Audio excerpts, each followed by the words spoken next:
Bom dia. Bom dia. Bem-vindos ao nosso evento sobre Green Maritime, cenários para navegação em contexto de transição verde. Gostaria de chamar o embaixador Odd Hood para as palavras iniciais.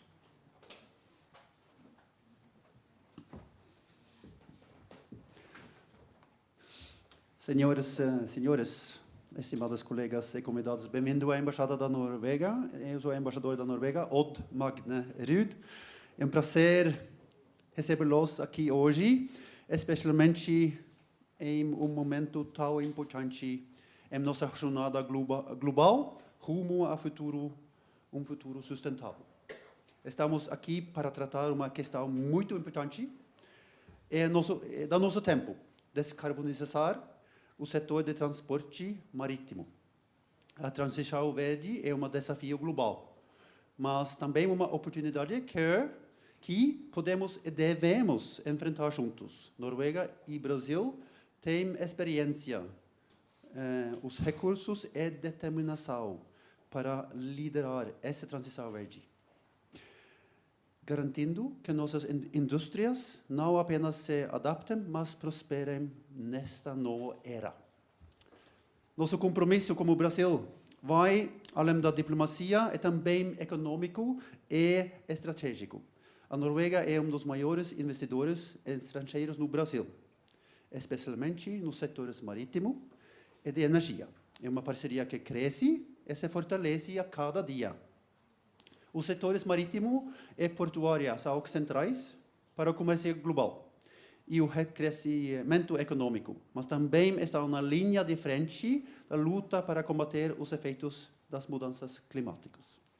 Como indivíduos, empresas, organizações e governos, temos o poder de impactar o mundo ao nosso redor, ao adotar práticas, bem-vindo, Larissa,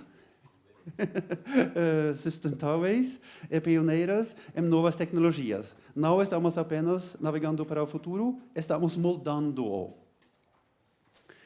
Há muito tempo, a Noruega é líder no desenvolvimento e na implementação de tecnologias da redução de emissões no setor marítimo.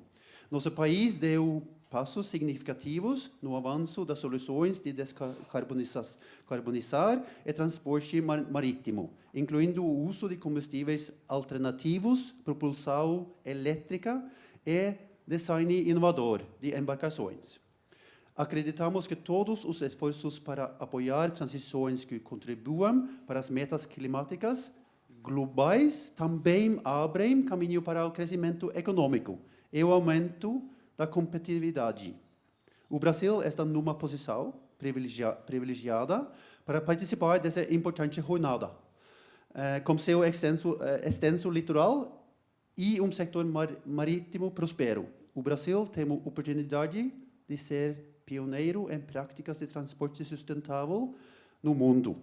A parceria Brasil e Noruega tem um potencial imenso. Juntos podemos compartilhar conhecimentos e experiências, tecnologias e melhores práticas que podem levar a reduções significativas nas emissões de carbono. Hoje, convido todos vocês presentes a participar de um diálogo aberto sobre os caminhos para a descarbonização. Vamos explorar como a parceria entre nossas duas nações pode facilitar a adoção de tecnologias de ponta, apoiar o desenvolvimento de talentos e fortalecer as estruturas regulatórias para promover o crescimento sustentável no setor de transporte marítimo. Juntos podemos criar um sistema que não apenas projeta nosso meio ambiente, mas também beneficia nossas economias e comunidades. Ao buscarmos essa visão compartilhada, não seremos apenas administradores exemplares do nosso planeta, mas também estabeleceremos um precedente a ser seguido por outros. Gostaria de agradecer Sebri, Rafaela, pela parceria e colaboração ao longo do ano. O compromisso de vocês é promover o diálogo e a colaboração em questões importantes, desempenhou papel importante no aprimoramento de nosso entendimento e esforços mútuos. Agradecer também nossos parceiros no Rio, Consulado Geral, Abraham, Ricardo e Innovation Norway. Muito obrigado. Com isso, desejo a todos ótimo seminário. A Noruega está ao lado do Brasil nesta jornada. Vamos aproveitar esta oportunidade para colaborar, inovar e liderar o caminho rumo a futuro mais limpo e mais verde para transporte marítimo. Muito obrigado.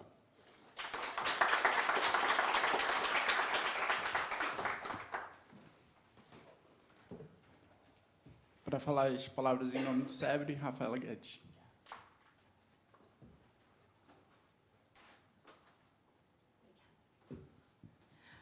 Bom dia a todos, é um prazer novamente estar aqui. Eu já me sinto em casa na Noruega, né? Ultimamente aqui super cozy, assim, já com a atmosfera natalina. Bom, é um prazer a gente estar aqui. Eu acho que esse ano foi um ano de enormes parcerias, mas eu quero destacar a parceria com a Noruega, porque de verdade a gente se sente num ambiente de colaboração, de cooperação, né, e de possibilidades de ganha-ganha, possibilidades de estarmos realmente mutuamente crescendo como nações e como oportunidades que façam sentido sob a perspectiva brasileira e sob a perspectiva norueguesa. Agradecer em especial, não sei cadê ela, que eu não estou vendo aqui, dona Raquel, que tem sido realmente uma parceira de todas as horas. E hoje é mais uma entrega dessa nossa parceria. A gente já fez um trabalho extenso em eólica offshore e estamos acompanhando de perto. Esperamos ainda as votações, mas temos grandes perspectivas aí para o ano que vem. Estamos trabalhando com Green Maritime, que a gente vai apresentar aqui na sequência, e uma atualização, mas já é um trabalho ongoing e que tem muitas perspectivas aí de colaboração e de coisas que façam realmente sentido, não só sob uma ótica do green, como uma ótica de desenvolvimento sustentável. A gente fala de economia, do social e do ambiental. Eu acho que traz muito evidente essas possibilidades. E, não menos importante, CCUS também, que vamos liberar ainda esse ano o relatório, mas tivemos um evento bem relevante aqui no meio do ano, e que certamente são discussões que elas estão numa crescente, né? A gente vai ganhando maturidade nessas temáticas, e nada melhor do que boas cooperações e muitas mentes pensando juntos para fazer acontecer. Então, eu agradeço a todos que estão aqui com a gente hoje. E aí, sem mais delongas, eu vou fazer a apresentação. Eu não sei se tem um passador, que acho que vai facilitar isso. Então, esse documento a gente desenvolveu... Está todo mundo enxergando bem a tela, sim, né? A gente desenvolveu ano passado, e esse ano o trabalho que a gente fez, além de muitas trocas, né, e avanços nas discussões, na IMO, avanços nas discussões entre países. A gente tem aqui vários consulados representados. Ontem mesmo eu estava conversando com a Dinamarca. Então, assim, são temáticas que são afetas ao bloco União Europeia, ao bloco Europa como um todo, Brasil e outras regiões. Então, a gente tem um relatório que até sexta-feira ele vai estar público, bem atualizado. Hoje a gente vai ver, então, a apresentação. Então, o segmento marítimo brasileiro e a pujança dele, né? Bom, 90% do comércio, isso, para quem está no tema, não é novidade para ninguém, mas 90% do comércio global é feito via navegação. Dentro da agenda de transição energética, acabei de voltar de Baku, a gente vê há uma frustração ainda com avanços nas NDCs e no que que efetivamente os países vão conseguir realizar dentro do que se comprometeram. Mas, na navegação, assim como na aviação, a gente tem dois órgãos que realmente vêm puxando muito essa discussão. E, aqui, no caso da navegação, a IMO tem regras, está pontuando e exigindo regras claras que vão fazer com que realmente a indústria tenha que acelerar e avançar nesse sentido. Então, a gente já está falando aí de 2030 com 20% a menos de gases de efeito estufa, e, para isso, uma demanda energética suprida por combustíveis alternativos. Então, já tem um demand signaling aí de 5% em 2030, que já é logo ali. 2040, a gente já vai estar falando de 70%, que vai significar um blend ainda maior. E, em 2050, a neutralidade, isso significando necessariamente uma produção e uso final dos combustíveis, e aí em sua totalidade, como opções. A gente tem visto muitas discussões, né, sobre rotas, vai ser sobre a rota eletrificação, vai ser sobre a rota bios, dentro dos bios, o que é aceitável, o que não é aceitável. E como especialista, alguém que está buscando, né, eu acho que seria muita arrogância falar que entende de tudo. Não, está sempre numa tentativa de se aprimorar, de entender as diferentes visões, trabalhando muito próximo à EPE. A gente vai ter aí um moderador que trabalha junto com a Heloísa. A gente tem trocado bastante nesse sentido, mas o Brasil tem muitas oportunidades e muitos combustíveis que fariam sentido na implementação, na navegação de longo curso. Então, aí os combustíveis de menor intensidade, a melhoria da eficiência energética, e aqui fica o destaque, realmente, líder em tecnologias de redução de emissão, e, não menos importante, todo o conjunto de armadores, né, e da grande navegação, que, by the way, a nossa offshore aqui bebe muito dessa fonte da navegação norueguesa.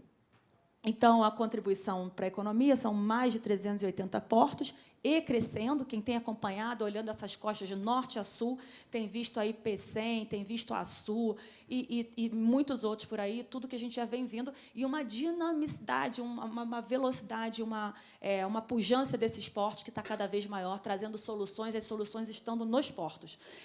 Então, uma movimentação de mais de 1 bi de tonelada de carga, quase 200 mil atracações.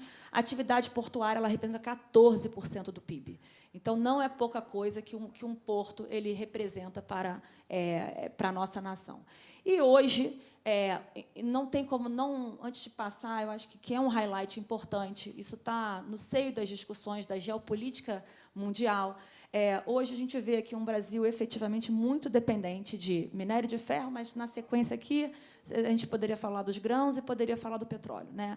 E um consumidor bem específico que leva grande parte do nosso minério, que então, assim, isso indo para a China. Então, também, sob uma ótica brasileira, a possibilidade de estar dinamizando, de ter outros parceiros, de estar levando para outros lugares os seus produtos, faz muito sentido.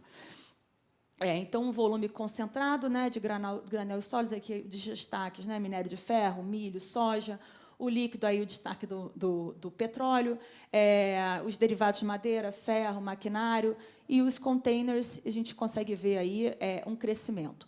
A tendência, se o país cresce, se o mundo continua crescendo, a gente tem alguns estabilizando, mas crescimento em outras regiões, certamente esses volumes eles tendem a aumentar nos próximos anos. E aí, a mesma apresentação aqui, mas nos containers, né? E o número de viagens, a gente percebe aqui que grande parte dessas viagens se concentram em containers. Em segundo lugar, o granel sólido. Mas, e aí, não é para ninguém ler isso tudo, depois essa apresentação vai ficar disponível, mas os destaques aqui, né? Então, no longo curso, um total de 71% total de carga transportada é longo curso, representando mais de 50% das viagens. Cabotagem, isso é uma coisa que a gente observa que já acontece, e a tendência é que, quanto mais a gente for transitando no Brasil, tanto a cabotagem quanto a ferrovia tendem a crescer no próprio espaço brasileiro, espaço fluvial, enfim, isso vai crescer. E aí a gente vê aqui as navegações de interior também, com as rotas Porto Velho, Itaituba, mas, enfim, a gente percebe também um crescimento nesse sentido. Hoje, o óleo combustível é a principal fonte energética, e é disso que a gente, então, grande parte dessa navegação é o bunker, né, o famoso bunker, e seguido aí para os de pequeno porte, e aí desde os pequenos aos bem pequenininhos, as voadeiras que rodam aquela Amazônia, infelizmente ainda estão a diesel. Então, e aí, mais uma vez aqui, eu reforço o argumento de que não tem ou isso ou aquilo, né? Vai ter, se eu estiver falando do pequenininho, faz total sentido falar de eletrificação. Se eu estou falando de grandes portes, aí sim eu tenho biocombustíveis, eu posso ter híbridos. Então, tem uma gama grande de alternativas, e o Ministério de Minas e Energia, assim como o MRE, que também está aqui representado, outros, a gente tem reforçado essa coisa de que, realmente, essas tecnologias elas têm que competir mesmo, porque tem que ter competitividade. Se a gente gente quer falar de um Brasil assim que consegue se posicionar e penetrar mercados. Então, a demanda energética e emissões, então, diesel marítimo nas embarcações e o óleo pesado está diminuindo, está aumentando, crescendo o consumo nas embarcações de diesel marítimo, enquanto o óleo pesado ele está diminuindo. A gente percebe, e aí parte disso aqui, né, essa redução do óleo, vem em grande parte das medidas de eficiência das operações, então tem sim um ganho de eficiência energética, mas a gente e participação do setor hidroviário, consumo nos transportes e modais mais, novamente aqui, eficientes em termos de carga transportada. Então, tem uma presença, no curtíssimo prazo, mais relativa a ganhos de eficiência do que mudança ainda de combustíveis do que a gente está usando. Mas a expectativa é que, ao longo do ano, e com a implementação da IMO, cada vez mais a gente vai ter que ver uma sustentabilidade nesses combustíveis e um blend aí de, pelo menos, 5% vindo de biocombustíveis ou de alguma forma de mitigar as emissões. Então, aí dentro das rotas, né, eu acho que duas coisas aqui do que a gente procura trazer, né, a descarbonização, quando a gente está falando do setor marítimo, está falando das operações, está falando da indústria naval, está falando de P&D e está falando de governo. Tudo isso, todos esses entes têm que estar envolvidos para que isso aconteça, né? Então, o governo tem um papel fundamental. Não só para dentro e a gente tem representantes aqui hoje que vão poder trazer essa visão para a gente, não só para dentro do país, mas também em discussões fora do país. Estava conversando ontem com o MRE e hoje aqui novamente temos presença, a importância de o que está entrando na regulação da IMO, da ICAO, como é que isso está se dando para que realmente a gente tenha as diversas rotas e gamas que tenham baixa emissão sendo consideradas. Então, tem um papel fundamental. Os combustíveis, como principal medida disruptiva, a gente vê que os combustíveis alternativos eles realmente são que vão fazer a diferença. E aí, tem rotas, eu não vou ficar lendo a sopa de letrinhas aqui, mas isso está melhor explicado no relatório. A gente tem desde etanol, metanol, com a transesterificação, para produzir o biodiesel. Eu, particularmente, no Centro Brasileiro de Relações Internacionais, cada vez que eu olho mais as soluções integradas, ou que faz sentido sob a perspectiva brasileira, estou muito animada com as possibilidades dos óleos vegetais, principalmente unindo aos hubs de hidrogênio, que a gente viu recentemente, as políticas de hidrogênio, então, as possibilidades de HVO e SVO.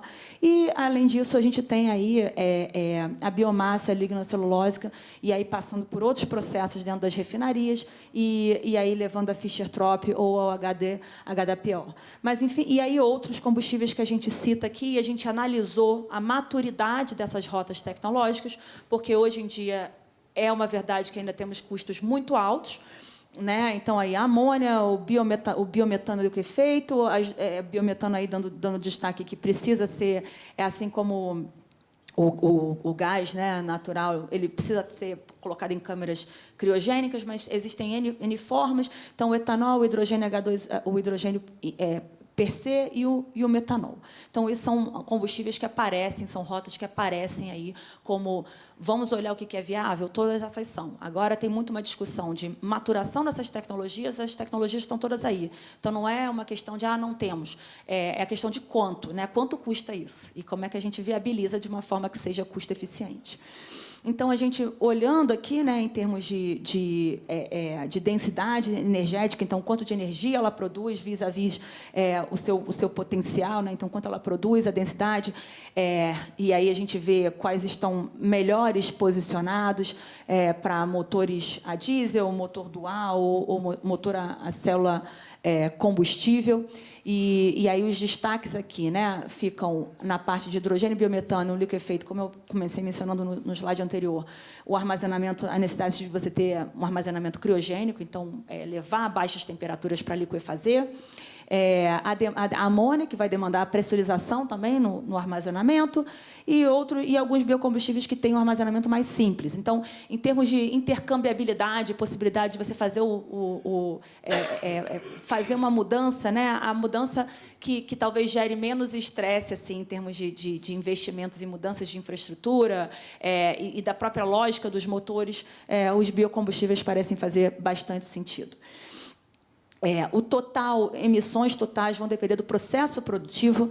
Esse é um tema aqui, né, que a gente trata no relatório, mas isso é um tema geral, né, porque agora a gente acabou de ver aí o lançamento do mercado regulado aqui no Brasil, e que vai ter que harmonizar com CBIAs que já existem no Brasil. Eu estava lá no Ministério discutindo isso ontem. E tudo vai passar, seja na discussão aqui, seja qualquer uma delas, por cada vez mais a gente poder falar com transparência exatamente dos escopos, né? E da quantificação e do início ao fim, quanto é que emite. Então, é menos eu gosto dessa tecnologia, eu gosto daquela tecnologia. Não. O importante é que realmente levem à redução das emissões, esse é o ponto, e que consiga fazer essa redução das emissões ao menor custo possível, porque, ao fim e ao cabo, senão quem sofre é o consumidor final. Então, essa é o desafio que está posto. Então, novas resoluções, né, eu considero aí as emissões do ciclo de vida completo dos combustíveis, e a gente tem que estar discutindo isso. Emissões nulas de carbono aí na amônia e no hidrogênio para o uso final, porque não tem o carbono no átomo. Os combustíveis alternativos produzidos de origem fóssil, né, apresentam uma contribuição nas emissões. Então, é um pouco do que a gente está apresentando aqui para vocês em relação a... E aí a gente tem que olhar dentro desses processos o cultivo, a conversão, a combustão, e aí entender o total, né? Como é que fica essa pegada que cada uma dessas formas tem. Maturidade tecnológica, isso aí também a gente detalha no relatório, e aí a gente entra um a um, né? E tenta trazer isso de uma forma didática. O que a gente pode, o que a gente espera aqui em termos de comercialidade, de estar pronto, né, dentro do Technological Readiness Level, para sair do P&D e entrar no comercial. Então, a gente vê aqui, dentro dos mais comerciais, o HVO, o metanol, biodiesel. A gente vai ter Petrobras aqui trazendo exemplos para a gente do HVO, que já é uma realidade sendo implementada aqui no país, mas então a gente traz aí em termos de maturidade tecnológica. Também não vou ficar exaustivamente lendo as bolinhas aqui, mas os combustíveis por tipo de embarcação. Eu acho que o principal resumo aqui novamente, temos mais de uma rota tecnológica possível. Cada região do mundo vai ter que entender qual a aposta que vai fazer, o que faz mais sentido sob a ótica das suas forças e das suas oportunidades no seu território. Então, a gente vê que tem uma gama, e se para voadeira, lá para andar na Amazônia, faça mais sentido uma eletrificação, para uma frota maior pode não ser o que vai fazer sentido. Então, a gente tem que estar olhando tipo por tipo. Então, é menos um ou e mais um e, porque é assim que o mundo está se posicionando, né? Os corredores verdes, então, eu acho que cada vez mais, isso é um tema que eu quero aprofundar, eu acho que é um tema relevante para o ano que vem, são essas oportunidades dos corredores sendo colocados nas diferentes regiões do mundo. Então, que rotas podem passar a surgir, né? Ou se intensificar em rotas que já existem, mas que podem ser intensificadas. Sem querer fazer mais uma propaganda, mas já fazendo aqui, na semana que vem, por exemplo, a gente vai estar discutindo no Rio de Janeiro integração regional, e aí é sob uma ótica do setor elétrico, mas essa mesma ótica do setor elétrico ela também faz sentido para a navegação e para outros. Então, que integração é essa que eu posso falar? A gente tem essas dificuldades aqui dentro do nosso próprio território, né, porque faria sentido uma integração maior de Brasil e fazendo corredores aqui por meio do Chile, saindo por Antofagasta, mas, enfim. Então, são pontos que a gente vem discutindo, e a importância de, principalmente nas relações bilaterais, multilaterais, que oportunidades de ganha-ganha a gente tem. Então, oportunidades, eu estou chegando ao final. Saiu a lei do combustível do futuro.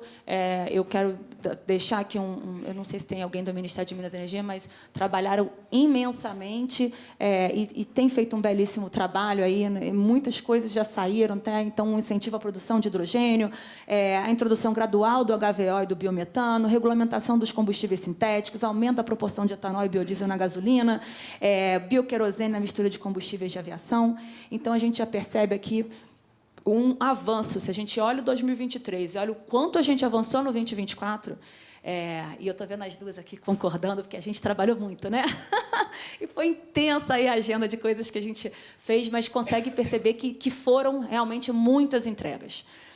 E que começam a trazer para o país assim, esse dinamismo, esse ambiente de negócios mais favorável. Então, no transporte marítimo, a comercialização de biocombustíveis, e aí a gente já vê, né, em abril de 2024, a empresa Ermassa passou a ser autorizada a utilizar o biodiesel integral, o B100, como combustível marítimo, na rota de Porto Velho e em Taquatiara. Em julho de 2024, a ANP permitiu à Petrobras comercializar o combustível marítimo, 24% de biodiesel na mistura. Grandes portos brasileiros já estão investindo e realizando acordos de promoção de combustível. Então, as we speak, essas coisas estão acontecendo, né? É só olhar, não precisa ir longe, assim, olha os aeroportos, olha a dinamicidade do que a gente tem visto aí, essa crescente. Então, é muita coisa que está acontecendo, Paranaguá, Pecém, Itaqui, Açu, Suape, inúmeros portos aí crescendo a sua pujança. Alavancagem de know-how como base aqui, eu acho que a Noruega tem esse papel, esse pioneirismo, esses incentivos, a gente bebe muito, e aí aqui, de novo, no CCUS, a gente tem muita coisa para se inspirar. Na navegação, eu acho que tem muita coisa para trazer de parceria, e é isso que a gente tem, deve explorar essas oportunidades, pioneirismo na adoção de medidas de descarbonização no transporte marítimo. Então, aí a gente tem um grande... E aí as oportunidades de cooperação, né? Incentivo à produção dos combustíveis neutros, compartilhamento de políticas de precificação de carbono. Finalmente, agora temos o início de uma regulação. Eu ainda desejo muito mais do nosso mercado de carbono, eu espero que ele se amplifique, mas já foi um primeiro passo. Então, assim, a gente vai de pouquinho em pouquinho, mas eu acho que já é um incentivo até para poder o preço do carbono entrar na conta e, inclusive, viabilizar novos avanços tecnológicos. E aí, medidas para melhoria de eficiência, a gente vai continuar. E, como eu mencionei aí, eu acho que existem esses corredores passando em 5 projetos de corredores verdes passando pela Noruega, não é pouco. E temos oportunidade de Brasil e Noruega cooperar nesse sentido. Então, com isso, eu encerro por aqui. A ideia não era também... Vocês vão ter esse material, vai ter ele publicado no site, e a gente, certamente, para o ano de 2025, vamos estar aumentando aí as interações, fortalecendo os laços e as oportunidades. Muito obrigada. E, com isso, a gente já... Obrigada. A gente já vai chamar aqui o Renato Dutra, diretor do Departamento de Combustíveis Derivados de Petróleo do Ministério de Minas e Energia. Por favor. Obrigada.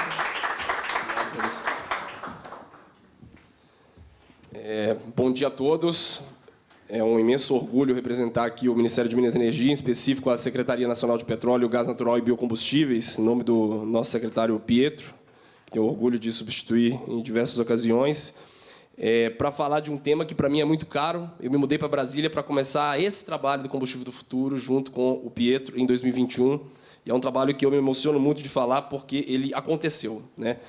E cumprimento aqui o embaixador por nos receber em sua casa, ao SEBRE pela tradicional organização aí desse tipo de correlação com outros países para confluência de interesses comuns.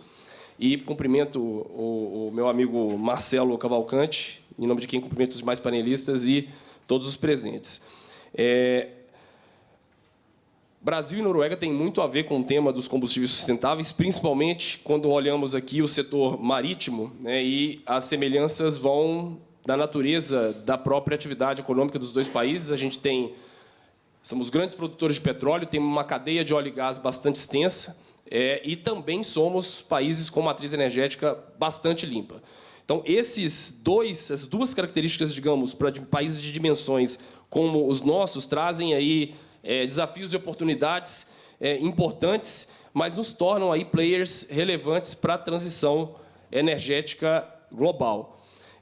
Ao mesmo tempo, também aí traz ao debate, é um debate que nós vivemos no Brasil, e a Noruega também vive em seu território, de como conciliar, né, a liderança numa transição energética global com a manutenção de uma atividade econômica que traz externalidades positivas e que tem um papel relevante a desempenhar no financiamento da transição energética. Esses, eu acho que são temas que alinham aí interesses dos dois países e que permitem a gente desenvolver agendas futuras, agendas essas em prol aí da repercussão e da responsabilidade da transição energética como líderes, mas também questões práticas como os próprios corredores verdes marítimos, que entendemos também no Ministério que são prioritários a partir também do ano que vem. Trouxe aqui como ponto principal de fala os combustíveis marítimos sustentáveis ou verdes, né, ou os combustíveis, como nós chamamos aqui no Brasil, os combustíveis aquaviários sustentáveis. Eu não posso falar desse assunto sem antes retomar toda a agenda do Programa Combustível do Futuro, porque todo o debate da transição de combustíveis fósseis para combustíveis avançados em segmentos específicos, como o aéreo, o marítimo e outros, ele surgiu com a instauração do Programa Combustível do Futuro no Conselho Nacional de Política Energética em 2021. Então, pela primeira vez, em 2021, o Conselho, que já tem décadas aí de existência, ele resolveu se debruçar sobre novos desafios. O país tinha duas grandes políticas públicas de combustíveis para o setor de mobilidade de transporte rodoviário, né, que era uma política do biodiesel e do etanol, mas faltava a gente aí, né, país com grande renovabilidade da matriz energética, com políticas públicas sólidas, poderíamos fazer mais. Então, o CNPE se debruçou naquele momento sobre uma miríade de assuntos e tinha aí 3 grandes objetivos com o Programa Combustível do Futuro, que foi lançado em abril de 21. Nós estamos terminando 24. Né? A lei foi entregue apenas agora há um mês. Então, veja como que o processo de construção de política pública ele é longo, né? Mas se ele for feito de maneira sólida, como essa específica foi feita, ela garante uma entrega também alinhada aos interesses do setor privado e público. Então, ele tinha 3 grandes objetivos que vão nos levar aqui ao mercado de navegação. Né? O primeiro, que era encontrar alternativas eficientes, né, que fossem de melhor custo-benefício para reduzir a intensidade de carbono da matriz de combustíveis de todos os modais de transporte. Então, veja que aqui o foco é colocar não uma escolha tecnológica como solução, mas eleger o carbono como inimigo. Né? E as tecnologias vão competir entre si com as suas matérias-primas para a produção de combustíveis para encontrar a solução mais viável. Também incorporar como necessário aqueles casos em que nós tivemos a viabilidade, a análise de ciclo de vida como base de qualquer atividade relacionada à introdução de combustíveis em modos de transporte. É esse fator que permitiria a gente dar a vitória no próprio mercado. Né? A competição levaria àquele combustível que descarboniza mais a ser o escolhido pelo mercado, né? Pelos consumidores. E, por fim, o estímulo à ciência, à tecnologia e à inovação. Naquela época, foram abertos diversos comitês. E esses diversos comitês foram consubstanciados em diversos casos, na lei que foi publicada. Então, foi mencionado, né, na fala anterior que a gente teve uma lei, dentro da lei, né, o Programa Nacional de Combustível Sustentável de Aviação. Então, introduzimos o SAF na matriz energética brasileira, com um mandato inédito de redução de emissões, ou seja, também focado em aquele combustível que foi produzido com uma combinação de rota tecnológica com matéria-prima que descarboniza mais, ele vai ser o preferido. Né? Então, também foi introduzido o diesel verde como política pública, a gente teve a introdução dos combustíveis sintéticos, diversos outros também. Mas o combustível aquaviário ficou de fora. E ele era parte do Programa Combustível do Futuro. Houve um comitê que trabalhou o mesmo tempo dos demais e ele não teve uma entrega na lei. E, naquele momento em que houve a proposição do projeto de lei, foi uma escolha deliberada. O governo entendeu que, fazendo um paralelo com o caso do combustível sustentável de aviação, onde a gente tinha, no âmbito da ICAO, né, com o CORSIA, um grau de maturidade para a discussão do combustível já em estágio avançado, que permitia a gente fazer uma entrega alinhada. Naquele momento, em 2021, 2022, a IMO, a Organização Marítima Internacional, ainda não estava no estágio, digamos, igual de discussão que nos permitisse dar um passo, talvez, além do necessário naquele momento. Então, o que o Combustível do Futuro entregou, e que talvez pouca gente saiba, é um relatório extenso com o que nós precisaríamos fazer dali em diante para fazer, ao final, no momento oportuno, em que a IMO tivesse chegado no seu momento maduro de discussão, finalizar esse processo. E esse momento chegou agora, nesse segundo semestre. Então, esse relatório fechado em 2022, óbvio, o governo trabalha dentro aí da comissão permanente, junto à IMO, para avançar os debates, e a gente entende que, a partir agora do segundo semestre, esse momento de fechar esse ciclo, ele chegou. Então, o Conselho Nacional de Política Energética ele foi convocado novamente em agosto deste ano. Ele aprovou a resolução número 10, que é a resolução que instaurou um comitê que vai discutir o passo final para fazer a entrega que falta para o setor aquaviário no contexto do Programa Combustível do Futuro. Então, esse comitê ele vai funcionar até maio do ano que vem e casando, basicamente, aí com a própria agenda da Organização Marítima Internacional para a entrega da estratégia brasileira no âmbito desse segmento de combustível, de modo a alinhar a estratégia nacional com a estratégia internacional. E esse ponto é um ponto importante porque a gente vai replicar, com a participação de diversas pastas do governo federal, como foi feito nos demais segmentos, mas também com a participação do setor privado. O setor privado vai ter a oportunidade, como fez nos demais segmentos de mercado no Programa Combustível do Futuro, de fazer as contribuições efetivas para que a gente alcance soluções de política pública que sejam aquelas que entreguem a melhor relação custo-benefício para o país. E a gente sabe que a base de trabalho desse subcomitê tem que refletir um pouco da estrutura desse mercado. Então, aqui ficou muito claro, né, o conjunto de características desse mercado mostra que é uma indústria hard to abate.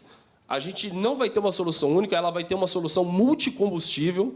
Então, essa solução multicombustível ela tem que ter por trás uma série de outras ações que envolvam adaptações de infraestrutura portuária, redefinição de rotas logísticas, não inviabilização em contrapartes ou estaduais ou de outros países, de soluções que são válidas para nós. Então, esse conjunto ele é um conjunto de fatos que vai levar a gente a fechar a nossa estratégia nacional de modo a estar presente no texto final que o país vai apresentar junto à IMO também, promovendo aí também as nossas vocações nacionais. É importante a gente, só para fechar aqui a nossa fala, pelo Ministério, que esse trabalho todo do Comitê de Combustíveis Marítimos do CNPE ele foi conduzido pelo mesmo líder que conduz as negociações brasileiras no âmbito da IMO. Então, a gente teve o cuidado no CNPE de convocar o comandante Matuí para ele fazer este processo junto conosco. Então, é basicamente isso. Eu queria deixar como mensagem a importância do Programa Combustível do Futuro. A solução para o combustível no setor marítimo vai vir no escopo do combustível do futuro e ele tem uma data final a acontecer, que é maio do ano que vem, num comitê que já está operando agora a partir de dezembro, por 6 meses, e a gente espera ter aí o fechamento desse ciclo para, finalmente, ter dentro do Programa Combustível do Futuro o segmento de navegação incorporado. Muito obrigado, gente.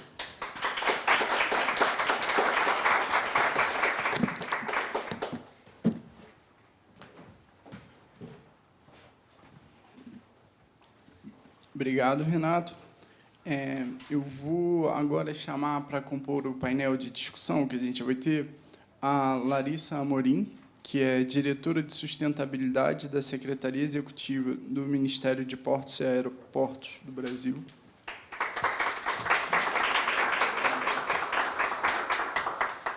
O senhor André Belo, que é gerente de produtos sustentáveis da Petrobras. Ricardo César Fernandes, diretor executivo do Conselho da Associação de Armadores Noruegueses no Brasil. E o comandante Paulo Roberto da Costa de Barros, que é o encarregado da Divisão de Coordenação de Assuntos da Organização Marítima Internacional do Brasil. O painel vai ser moderado pelo Marcelo Cavalcante, superintendente adjunto da Empresa de Pesquisas Energéticas, a EPE.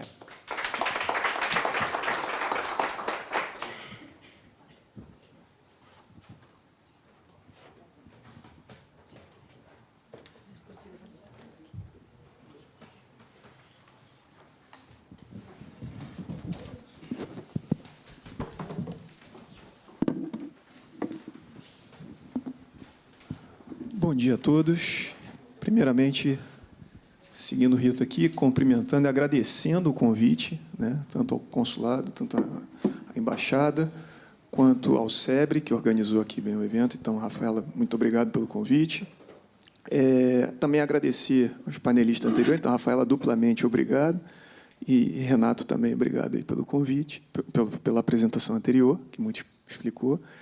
E aqui eu estou com a vida facilitada, tanto pelas apresentações anteriores, quanto por esse conjunto de panelistas aqui, que vai nos ajudar a entender um pouco melhor tudo que está rolando nos bastidores, com detalhes. A gente espera detalhes nesse painel. O tempo é contra, mas a gente vai tentar esclarecer mais, dar um pouquinho mais da experiência prática, né, do front de cada um aqui dos painelistas. Bom, começando falando um pouquinho, foi citado anteriormente pela Rafaela, a EPE recentemente publicou um estudo, o Roadmap do Transporte Aquaviário, e convido a todos que ainda não tiveram oportunidade a ir lá e conhecer esse documento, que é um documento que ajuda a tentar entender alguns dos desafios, né, que também a Rafaela já colocou aqui com muita propriedade, e possibilidades, trajetórias possíveis de um futuro no Brasil. Ele se soma ao plano decenal de expansão de energia como um olhar para frente, né? Então, com possíveis trajetórias, você pode percorrer esse caminho, esse outro caminho também é uma possibilidade. Com essa rota tecnológica pode ser melhor ou não. Então, esse caderno está disponível, qualquer um pode acessar livremente na internet. Então, convido quem não teve acesso ainda a realizar esse acesso. Bom, tem esse painel aqui, ele vai ser dividido em duas etapas. A primeira etapa são perguntas mais direcionadas aos painelistas, que vão desenvolver aí as suas respostas. E a segunda etapa é uma participação conjunta, que todos nós teremos a oportunidade de complementar e realizar perguntas adicionais aqui aos painelistas. Okay? Então, começando com Larissa e Ricardo, para vocês, né, queria que vocês falassem um pouquinho quais os maiores desafios do transporte aquaviário para que ele contribua, realize o seu quinhão no atingimento das metas de descarbonização. Então, Larissa, pode começar. Bom dia, pessoal, tudo bem? Estou quase me mudando para cá, tá, hoje. Não vou achar nada ruim, estou que nem a Rafaela, já estou me sentindo em casa aqui, clima natalino. Muito obrigada pela oportunidade de estar aqui na sua casa mais uma vez. Rafaela, parabéns pela organização do evento e obrigado pelo convite de estar aqui num painel de tão elevado gabarito, ainda mais depois de 2 apresentações dessa. Cumprimentar meus colegas aqui de painel e, já aproveitando o gancho, né, do que o Renato falou, eu acho que a gente não tem aqui um salvador da pátria, a gente tem um inimigo em comum.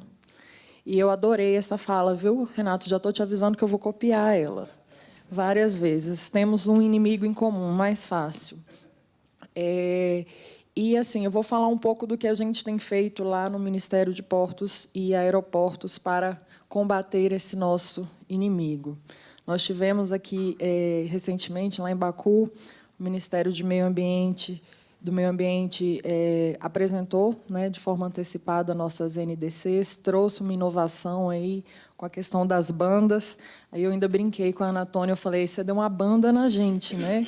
Porque deixou o transporte, infraestrutura, e falou assim, resolve aí o que vocês querem e coloca como meta, e que eu não vou entrar nessa seara aí de vocês. Mas o que foi muito bom, porque nos provocou a nos reunirmos, a discutirmos e, enquanto setor, propor uma meta.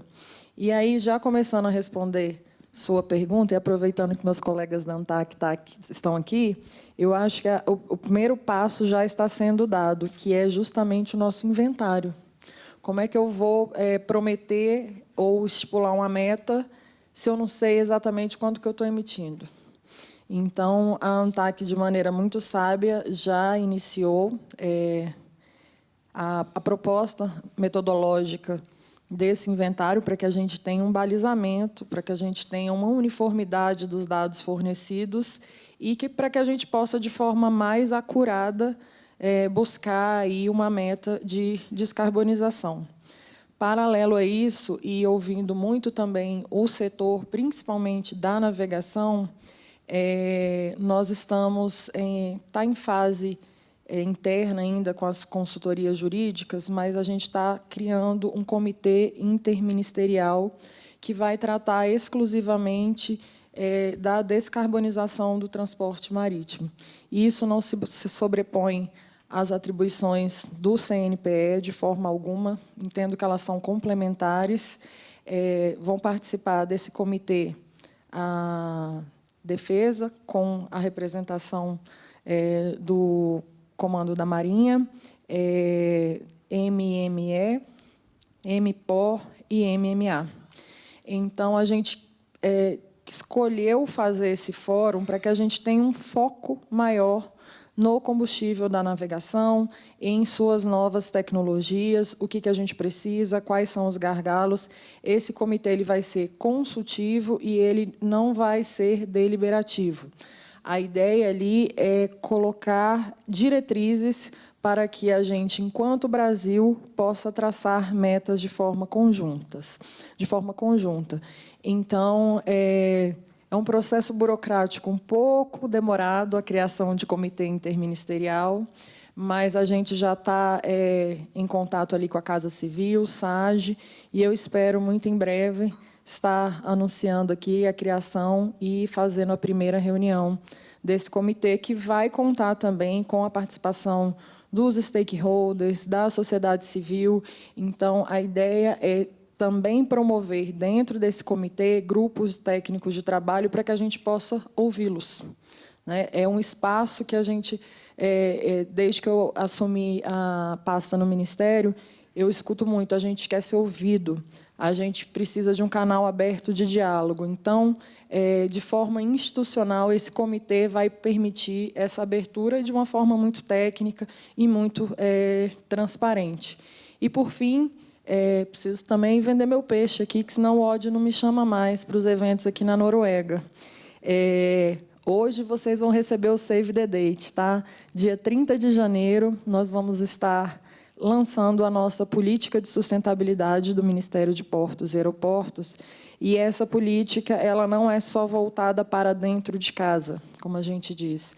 Um dos seus instrumentos é o Pacto pela Sustentabilidade, em que empresas, né, que estão ali no âmbito das atividades do Ministério nos procuram de forma voluntária para pactuar metas, e aí podem ser metas de descarbonização, metas de equidade de gênero, metas de governança, metas de transparência.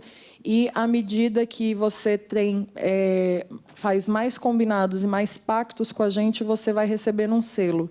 A gente tem do selo bronze até o selo diamante. E você me pergunta, né, o que eu faço com esse selo, Larissa? Você tem vantagens administrativas dentro do Ministério e das suas agências. Que, assim, é o que eu digo, né? Dentro do serviço público, a gente não tem como ofertar melhores tarifas, ofertar melhores condições de empréstimos, porém, a gente tem o que é mais caro para quem vem empreender no Brasil, que é o tempo. Então, a priorização de um processo administrativo, seja na emissão de uma DUP, seja no acompanhamento do processo de licenciamento ambiental, seja na priorização para a emissão de debêntures, priorização de acesso ao projetos para acesso ao Fundo da Marinha Mercante. Então, esses selos vão colocar eu costumo brincar que acho que boa parte aqui tem filhos ou já foi para a Disney, não tem aquela pulseirinha que deixa a gente furar fila? Então, o selo vai ser aquela pulseirinha que vai permitir que o seu processo, o seu empreendimento fure a fila, porque ele tem um selo ambiental correto. Então, são essas... o que você disse, né? O que a gente está fazendo. Então, de forma muito resumida, é isso que a gente vem trabalhando lá no Ministério para que a gente possa impulsionar a nossa luta contra o nosso inimigo comum. Bom dia a todos. Saúdo aqui o painel. Agradeço o embaixador pelo convite, Rafaela, e a todos que estão aqui presentes. Eu gostaria de iniciar pegando o gancho da Larissa sobre a necessidade de medir as emissões, né? Conhecer o tamanho disso, né? E aí cumprimento a ANTAC, né, pela iniciativa. Nós tivemos esse ano, publicado no nosso relatório anual, pela primeira vez publicado as emissões dos armadores noruegueses, né? E as emissões representam 3% do shipping internacional, né? E por que a NSA resolveu fazer isso? Porque, primeiro, que cria uma transparência, né? Então, essa transparência ela indica um compromisso também e o tamanho do desafio que tem que ser enfrentado, né? Parte dessas emissões são abatidas pelo esquema europeu, né, do ETS, e parte é da frota global.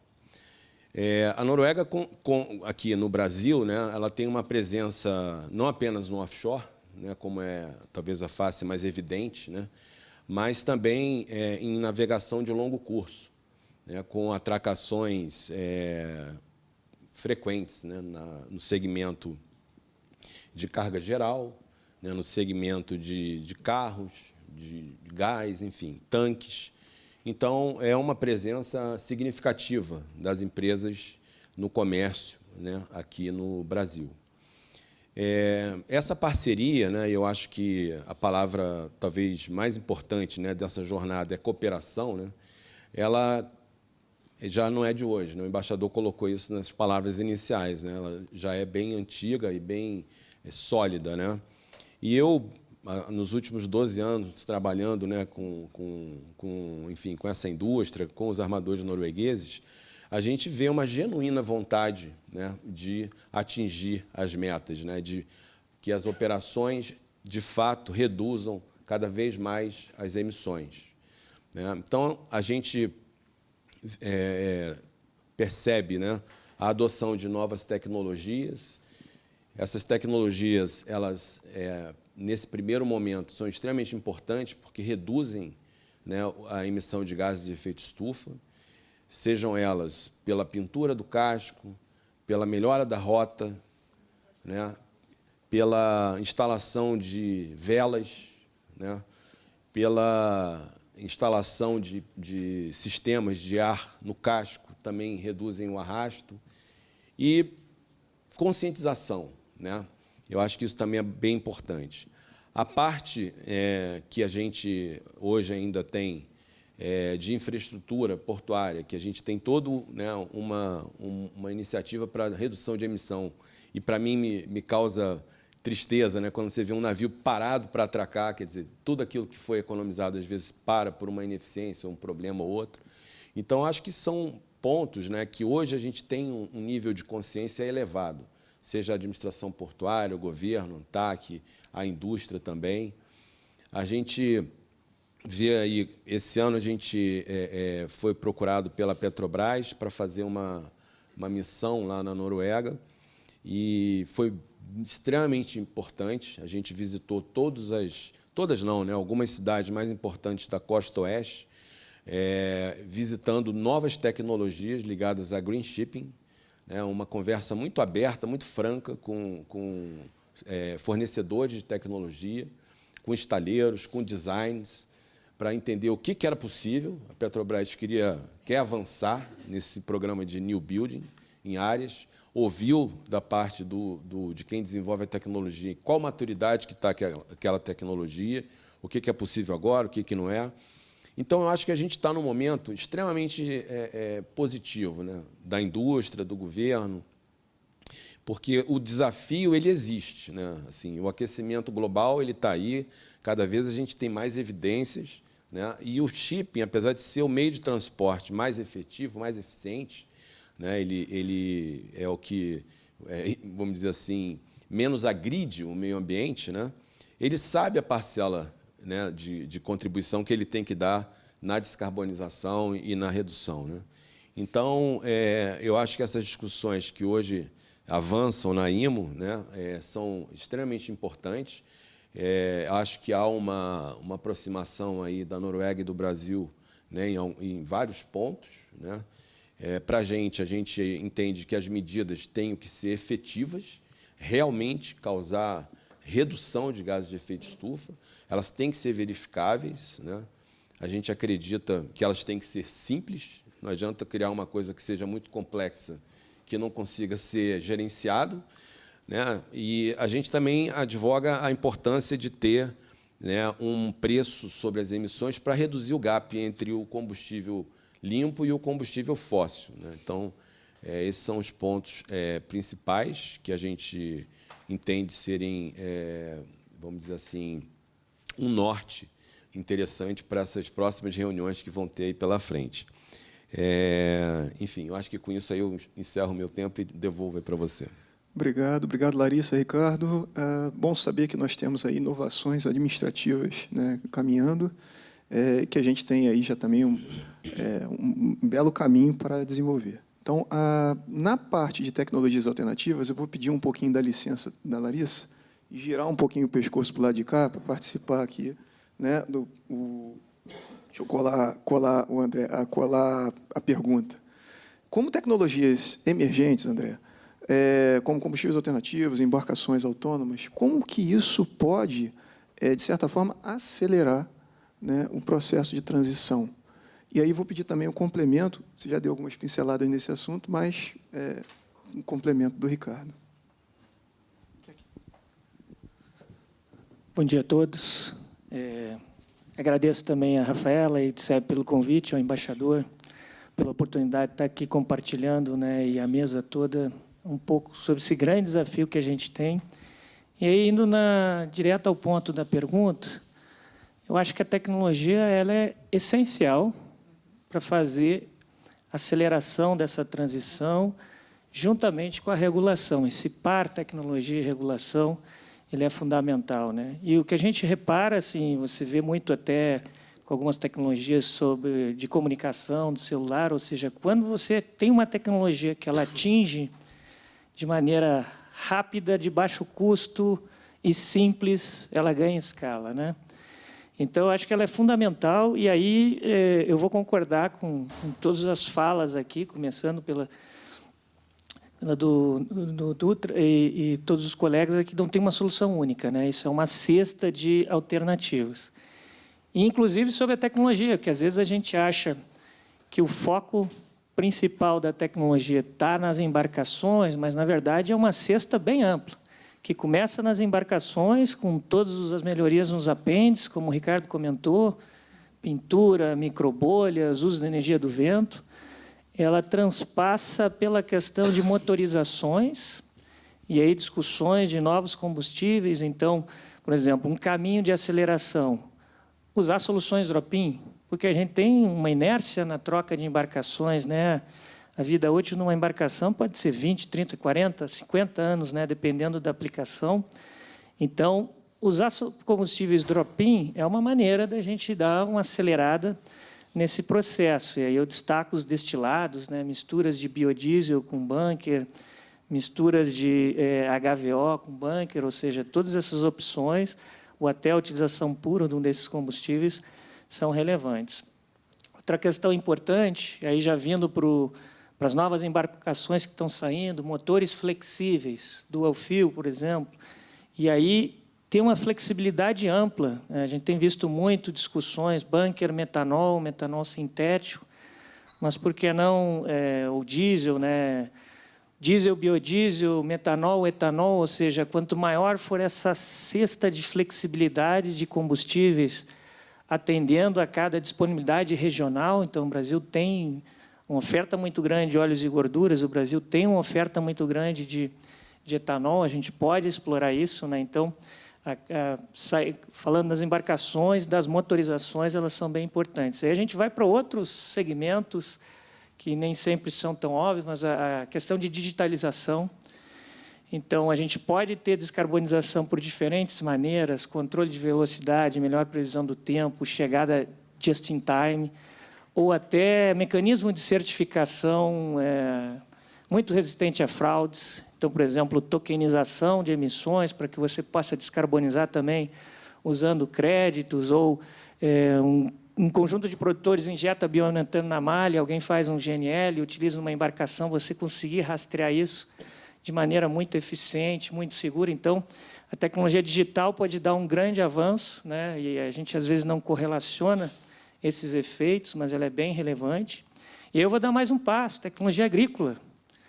Parece simples, mas muitas das soluções que a gente tem no Brasil, de oferta de óleos e gorduras, elas são relevantes, ou seja, essas moléculas hoje competem por uso no transporte rodoviário, competem por uso em aeronaves e vão competir por usos em embarcações. Então, saltos de produtividade, ou o que o Brasil faz, por exemplo, uma agricultura tropical multicrop, pode dar um avanço significativo. Então, o Brasil saiu de 40 milhões de toneladas de milho, aumentou para 140 milhões de toneladas de milho, praticamente usando a área de soja existente em consórcio, soja, milho, trigo, soja, milho, feijão.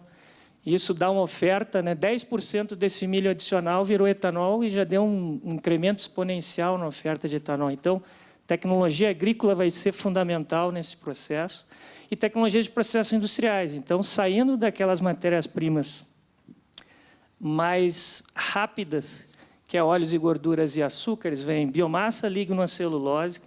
Então, a Rafaela falou de óleo de pirólise e hidrogenado, ou seja, o Brasil tem condições de ofertar óleo de pirólise. O Brasil tem uma indústria siderúrgica forte, tem produção de carvão vegetal. O aproveitamento, um subproduto da produção de carvão vegetal pode ser óleo de pirólise em escala. Então, a estabilização desse óleo de pirólise, que se parece a um óleo combustível, pode ser uma opção de um combustível de muito baixa emissão, abundante, não só no Brasil, mas globalmente, né? Biomassa celulose. Então, as tecnologias de processo, Fischer-Tropsch, óleo de pirólise, também podem dar um incremento. E, mais longo prazo, o hidrogênio. Se a gente conseguir trabalhar tecnologias, de fato, reduzir, e os estudos indicam que o Brasil é um local de alto potencial para ter produção de hidrogênio de baixo carbono a custo acessível. Eu falo de hidrogênio de eletrólise, mas eu falo de hidrogênio a partir de biometano, eu estou falando de hidrogênio a partir de pirólise a plasma de gás natural ou biometano, ou combinações que levem até hidrogênio com emissão negativa, como o Brasil faz, né? Eu acho que é um caminho possível. O Brasil pode pegar CO2 biogênico de dorna de fermentação, CO2 biogênico da produção de biogás para obter o biometano e converter em combustíveis sintéticos para a indústria naval. E, por fim, eu acho que vale explorar também, mas tem a tecnologia de captura de carbono, que foi comentada um pouco pela Rafaela, mas essas tecnologias geralmente se aplicam para fontes estacionárias, fábricas, mas as embarcações são uma aplicação de mobilidade que, eventualmente, tem espaço para captura de carbono. Então, se tivermos embarcações com captura de carbono, eventualmente embarcações que estejam utilizando biocombustíveis ou combustíveis sintéticos com captura de carbono, a gente pode, por exemplo, né, fazer o transporte marítimo aquaviário com emissão negativa. Então, são contribuições que o Brasil pode dar, mas nós vamos precisar, obviamente, de um investimento pesado, né, para desenvolver todas essas soluções. Isso é um problema muito complexo para ser desenvolvido sozinho, um problema muito grande para uma empresa, para um país, é um problema que toda a humanidade e todos os atores precisam se unir aí para conseguir entregar essas soluções. Obrigado. Bom, eu vou na mesma linha, né? Eu acho que é importante esse ambiente de inovação, né? Esse ambiente, eu acredito que tenha sido o diferencial que a Noruega conseguiu construir, né? Então, nas pequenas regiões e cidades, você tem uma cooperação muito grande entre as universidades, os centros de pesquisa, as empresas e as agências de financiamento, os bancos, as próprias autoridades também facilitam o teste, né, de protótipos. Então, esse ambiente de inovação ele é extremamente relevante. Há pouco tivemos uma reunião aqui, né, com o pessoal do governo, Ministério dos Portos, ANTAC e tudo, e a gente vê que o Fundo de Marinha Mercante também já pode também, né, financiar esse tipo de inovação, né? Então, a gente vê como como isso é importante, inclusive para a frota existente, né? Eletrificação da frota existente. Então, a solução, né, de tecnológica e navios autônomos e essas soluções que reduzem as emissões, né, elas são adotadas e desenvolvidas quando a gente tem esse ambiente propício, né? E eu acho que hoje a gente tem esse ambiente, né? Em visita lá ao CEMPES também recentemente com uma delegação da Noruega, a gente pôde, né, aprender e vivenciar lá quanta coisa está sendo desenvolvida ali, né? A partir de algas, né? Coisas assim inacreditáveis, assim, que pode de repente surgir algo assim disruptivo, né? Então eu acho que a gente tem que criar, né, assim, cada vez mais um ambiente que seja propício para o aparecimento e desenvolvimento de novas tecnologias, né?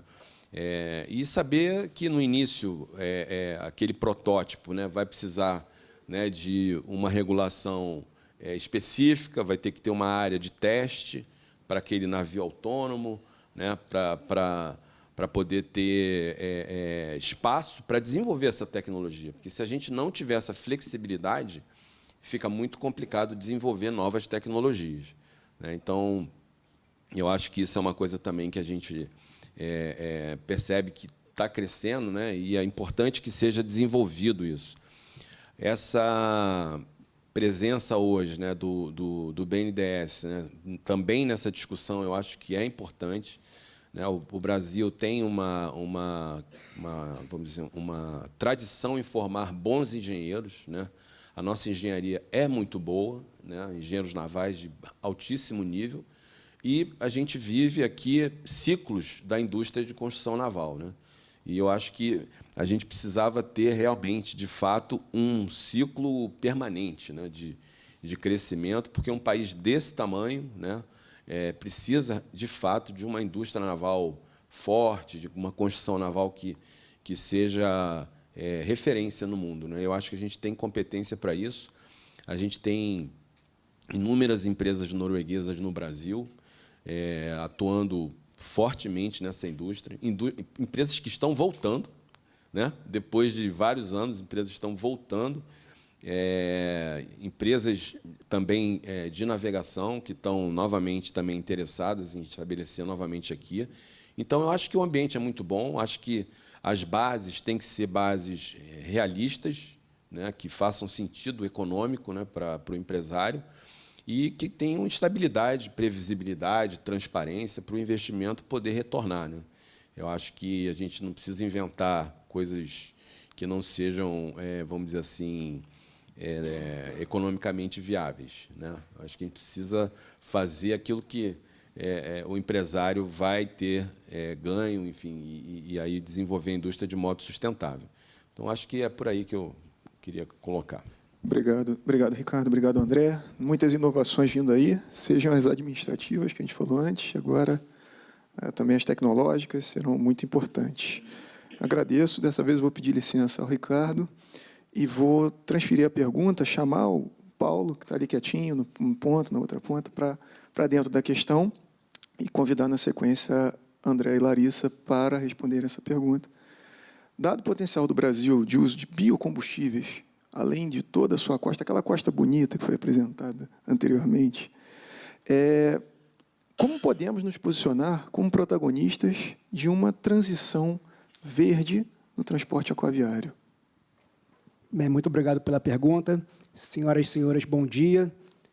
Rafaela, parabéns pela apresentação, facilitou muito o meu trabalho aqui. Eu achei que ia ter que fazer um nivelamento, mas vi que o nível da plateia aqui já é bem acima do conhecimento médio geral, então fico à vontade para falar aqui o desenvolvimento dos assuntos dentro da IMO. Senhor embaixador, muito obrigado pelo convite. Rafaela, obrigado pelo convite. A Noruega tem sido uma grande parceira nas discussões na IMO, tem liderado, tem dado uma relevante contribuição no papel de fomento a essa discussão. Então, já tive a oportunidade de participar de mais de um evento sobre transição energética, patrocinado pela Noruega, pela Innovation Norway, entre outras instituições. Então, parabéns por esse trabalho. Sobre os biocombustíveis, já iniciando a resposta à pergunta apresentada, nós temos que falar da estratégia que foi aprovada inicialmente em 2018, estabelecendo metas, medidas de curto prazo. Dentro dessas medidas de curto prazo, alguns indicadores foram adotados, e, em 2023, essa estratégia foi revisada, adotando novos níveis de ambição, como a Rafaela apresentou, o zero líquido de emissões em 2050, com checkpoints indicativos em 2030 e 2040, já apresentados aqui, eu não vou repetir aqui novamente. Mas como que a gente vai chegar nesses indicadores, como vamos atingir essas metas? Então, aí vamos desenvolver nessa estratégia 2 mecanismos, um baseado no elemento econômico, um baseado no elemento técnico. Essa discussão está em andamento. Pretende-se que seja finalizada agora em março, entre março e abril deste ano, durante a sessão do MEPC, o Comitê de Proteção ao Meio Ambiente Marinho. Antes disso, ocorrerão 2 sessões, 2 reuniões de um grupo de trabalho intersessional para tratar da redução de emissões de GHG, especificamente para a continuidade dessas discussões. Então, no elemento econômico, busca-se estabelecer um mecanismo de precificação para os atuais combustíveis, de modo a tornar os combustíveis alternativos mais competitivos, como já comentaram aqui pelos panelistas. Qual mecanismo vai ser adotado? Não sabemos ainda, não há um consenso. Existem 2 grandes propostas, principais propostas, dentre outras, que estão sendo consideradas. Uma seria uma taxação linear pelas emissões, de maneira simples. Emitiu, taxou. Emitiu uma certa quantidade ao longo de um ano, um sistema de coleta de dados apura quanto que esse navio emitiu e vai ser cobrado por essa emissão. Então, fala-se em uma taxa de 150 a 300 dólares por tonelada de emissão de CO2 equivalente. O Brasil entende que traria essa proposta impactos desiguais para os diversos países, em que países que têm mercados consumidores mais distantes, ou seja, têm que fazer travessias maiores, maior tempo emitindo, seriam penalizados, enquanto outros que fazem rotas mais curtas seriam até beneficiados, ainda que paguem um pouco mais por causa da taxação. Então, nós apoiamos um segundo mecanismo, inclusive com o copatrocínio da Noruega, China, alguns países árabes, países sul-americanos, em que seria adotado um mecanismo flexível para a precificação. Nesse mecanismo flexível, dentro de uma curva de decréscimo de emissões esperadas até 2050, uma forma bem simplificada, quem estivesse emitindo acima dessa curva esperada, devido ao uso de combustíveis mais emissivos, faria um pagamento. Quem estivesse abaixo poderia até receber créditos ou utilizar esses créditos para cobrir outras embarcações que estejam acima da emissão. Então, pagaria-se somente a diferença entre os créditos e os débitos. Nós entendemos, e já apresentamos estudos na IMO, indicando que o resultado final, lá em 2050, seria o mesmo. O objetivo de se chegar à precificação dos atuais combustíveis para tornar os alternativos como competitivos seria atingido da mesma forma, com muito menos impacto. Então, essa é uma das discussões. Tá? E, saindo do mecanismo de precificação do elemento econômico, passando para o elemento técnico, é aí que entra a questão dos biocombustíveis. Como já apresentado aqui, existe uma série de combustíveis candidatos para a transição energética. Os biocombustíveis não é apenas um biocombustível, são vários, como aqui já apresentado. E o Brasil tem grande potencial de ser um fornecedor a nível até mundial de combustíveis como o etanol, como o biodiesel, dentre outros. Nós temos essa capacidade de aumentar nossa produção, mas, para isso, esbarramos em algumas barreiras dentro da estratégia que foi aprovada pela IMO, em que está sendo discutida a questão da certificação das lavouras, como que isso vai ser feito, qual o tipo de certificação, auditoria disso aí. Está sendo discutido também há um embate entre produção de alimentos e produção de combustíveis, é o food versus fuel. Isso é muito debatido lá na IMO. persiste ainda uma visão de alguns grupos de interesse dentro da IMO de que o biocombustível brasileiro ele não teria capacidade de aumentar sua produção. Os setores produtivos nacionais não teriam capacidade de aumentar essa produção para suprir o aumento de demanda, porque, para isso, seria necessário ou desmatar ou utilizar outros terrenos não disponíveis, e isso geraria um impacto na mudança do uso da terra. Então, isso entra dentro de um cômputo de emissões total. Tá? Existe uma diretriz que a IMA aprovou para isso, a LCA Guidelines, acho que o público já conhece essas diretrizes, e nós temos apresentado nosso ponto de vista na discussão sobre a implementação dessas diretrizes, que foi aprovada esse ano, 2024, tá? De forma a apresentar o nosso entendimento. Nós temos estudos da Embrapa que indicam que a agricultura brasileira utiliza apenas 8% do território nacional. E outros 8%, são pastagens degradadas que poderiam ser recuperadas, ou seja, zero de desmatamento. E essa questão de food versus fuel, com isso, poderia ser dirimida, tá? Mas existe uma dificuldade de chegar a esse entendimento, a esse consenso na IMO. Tá? As discussões na IMO, elas funcionam na base do consenso, do convencimento. Então, para isso, torna-se importante a produção documental, a apresentação de documentos que consubstanciem essas posições. Então, com grandes parcerias aqui no Brasil, nós temos produzido esses documentos, temos submetido ao peer review. A IMO exige que esses documentos sejam revisados por grupos de especialistas antes de serem aceitos como uma informação relevante. Nós temos feito esse trabalho, esse dever de casa de estimular essa produção documental, apresentando nosso ponto de vista. Então, com isso, pouco a pouco, nós temos introduzido esse posicionamento nosso, incentivando o uso do biocombustível, apresentando também como benefício econômico de curto prazo, já que são combustíveis do tipo drop-in. Então, apresentamos também questões em que, nosso entendimento, não existe uma bala de prata, um único combustível que vai resolver todo o problema da descarbonização. Nós temos que respeitar características regionais. Tá? E o Brasil tem sua característica, tem o seu potencial com os biocombustíveis de ser a solução no nível regional.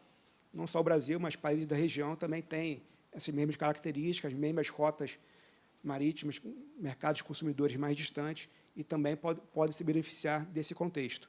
Então, é esse o contexto que a gente está trabalhando na IMO, esse desafio que a gente está apresentando e defendendo nosso ponto de vista e contando com nossos parceiros aqui de outros ministérios, órgãos e entidades não governamentais, e, pouco a pouco, estamos tendo sucesso nesse empreendimento. Parabéns, Paula, e a Marinha toda por esse trabalho. Eu acompanho, tive a oportunidade de participar do GT na época do PL Combustível do Futuro, hoje lei, também sobre o segmento aí naval, né, junto com o comandante Matuí e vocês. E é muito importante.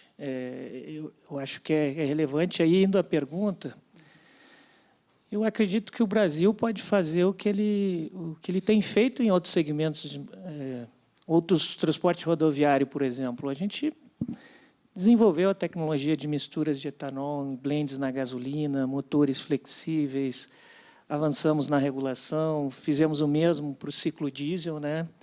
E por que não para o de aviação e naval, né? Então, eu acho que o Brasil tem plenas condições. Eu destaco pela oferta de opções tecnológicas, ou seja, você destacou a importância dos biocombustíveis, eu concordo, e aí eu acredito que a gente consegue ofertar praticamente o leque completo. Soluções de oleaginosas, açúcares, e a questão do Fischer-Tropsch, matérias-primas lignocelulose, todas elas a gente tem uma abundância muito grande, né? Mas precisamos trabalhar bastante a produção acadêmica, científica e as tecnologias para mostrar as particularidades do país. Então, o fato da gente não ter um inverno com neve e permitir 2, 3 culturas na mesma área, quando você olha, existem praticamente 2 modelos globais que são utilizados nessas discussões. Um feito nos Estados Unidos, acho que pela Universidade de Purdue, se eu não estou enganado, outro feito na Europa, e eles não representam bem este desenho da dinâmica da agricultura tropical brasileira. Então, a gente precisa trazer essa modelagem, buscar o consenso científico e mostrar para embasar ao máximo esses debates, né? Mas, além da questão aí dos bios, também a questão das rotas de eletrificação, de combustíveis sintéticos, né? O país tem condições de oferecer e desenvolver minerais críticos para a produção de baterias. O país tem plenas condições de desenvolver uma indústria de hidrogênio de baixo carbono. E aí eu comento, indo para o hidrogênio também não há uma rota única. A gente tem uma cesta de opções do hidrogênio azul usando gás, aí troca gás por biometano para fazer um hidrogênio de emissão negativa.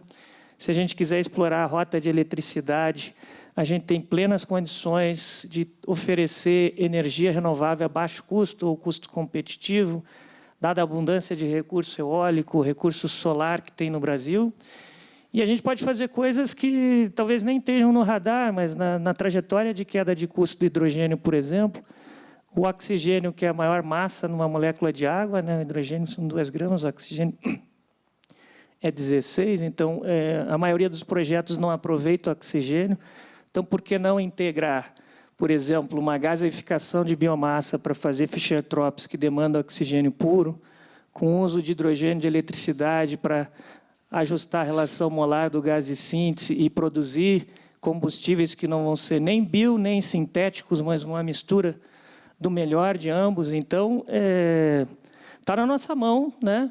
Junto aí com a comunidade acadêmica, os parceiros industriais, desenvolver isso. E serão necessários todas essas ferramentas, E aí eu acredito que talvez um dos caminhos que a gente precise ter e ter sabedoria, diferente do etanol e biodiesel, que foram soluções locais, quando a gente vai para a aviação e para o marítimo, são soluções globais, né? O que a gente desenvolve, o navio que abastece aqui, vai abastecer em Roterdã, vai abastecer em Singapura.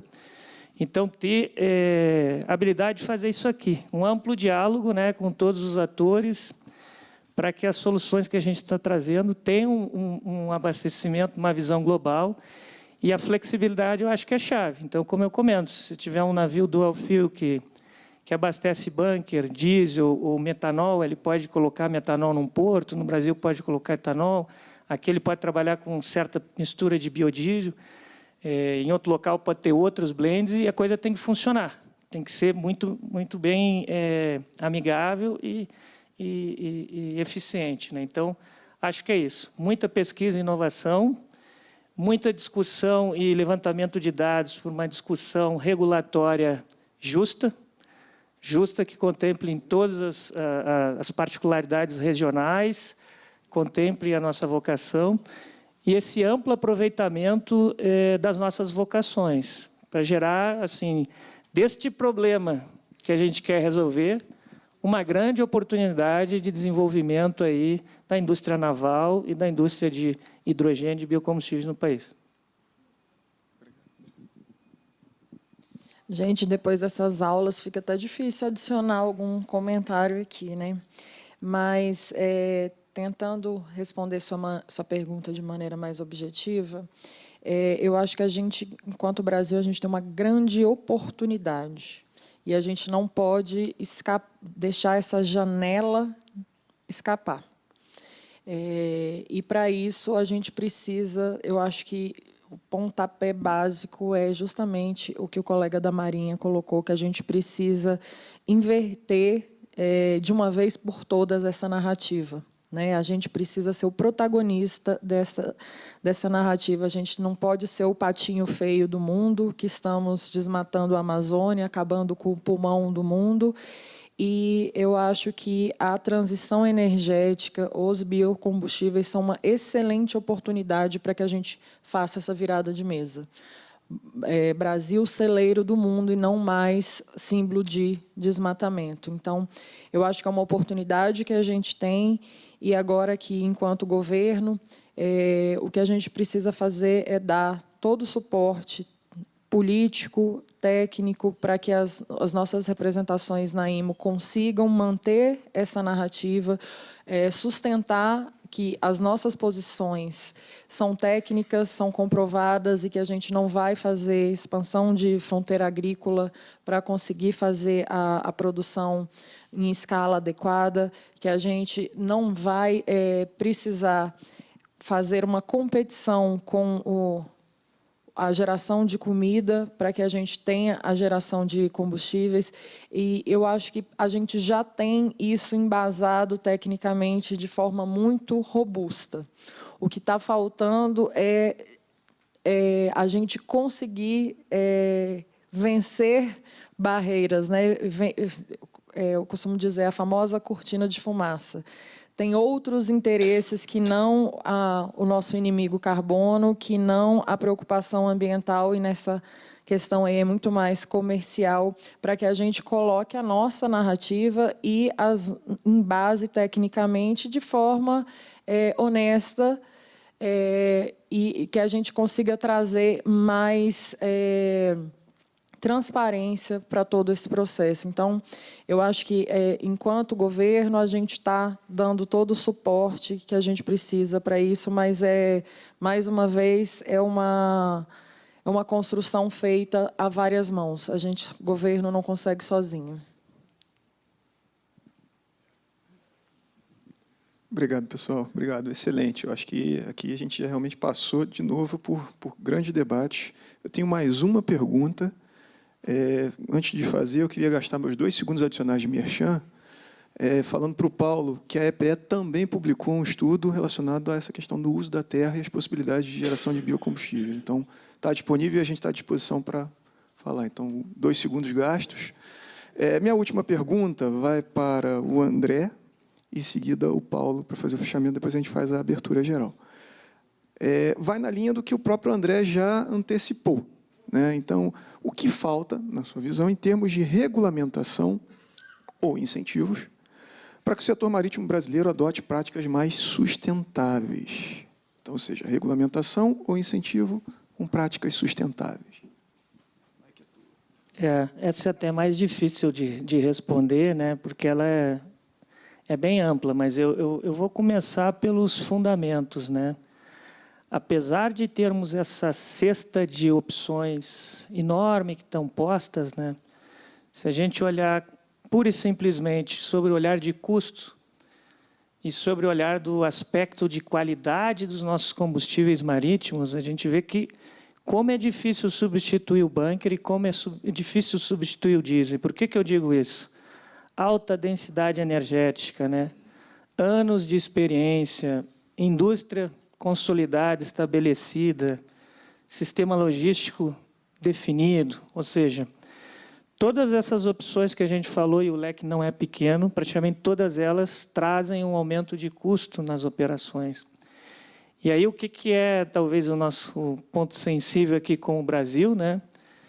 A gente transporta grandes volumes a uma distância enorme daqui para a China, o principal parceiro comercial, de coisas de baixo valor agregado. Ou seja, o Brasil ele sofre muito, né? É importante para a competição do país conseguir achar e traçar uma trajetória de transição energética que não tire a competitividade do país como nação. Então, quando eu olho sob o ponto de vista de regulação, a gente precisa de uma regulação que seja extremamente flexível, sob o ponto de vista de permitir que os armadores, as empresas, quem contrata uma operação logística, consiga usar o máximo dessa flexibilidade e inteligência para evitar aumentos de custos. Eu posso dar N exemplos sobre isso, claro que eu não vou dizer o que tem que estar na legislação, mas conceitos, uma legislação flexível. E olha coisas que a gente pode fazer. Então, a gente fala aqui, por exemplo, de metanol sintético, que é um combustível do futuro. Sim, o país é um grande importador de metanol para fazer biodiesel. Você pode ter uma opção de CO2 biogênico numa usina de etanol que está vizinha de porta no centro-oeste, numa usina de biodiesel. Eu posso fazer, sim, um metanol sintético num porto e gerar um transporte até Singapura, gerar um transporte até Roterdã. Mas depois eu tenho que trazer um metanol que fazer até chegar ao centro-oeste, para uma usina de biodiesel. Será que não tem um jeito mais inteligente? Fazer um metanol sintético, consumir localmente, emitir um certificado para um armador que está abastecendo em Singapura usar? Eu não sei. A gente pode pensar em coisas como essa, né? Trazer uma flexibilidade. Eu, por exemplo, eu quero fazer uma solução para gerar um biometano liquefeito para o navio de GNL. Eu posso juntar um conjunto de biodigestores e fazer o GNL. Eu posso estar interligado na malha de gás e trabalhar um mecanismo de certificação, uma vez no PL Combustível do Futuro, vão ter vários atores injetando biometano na malha.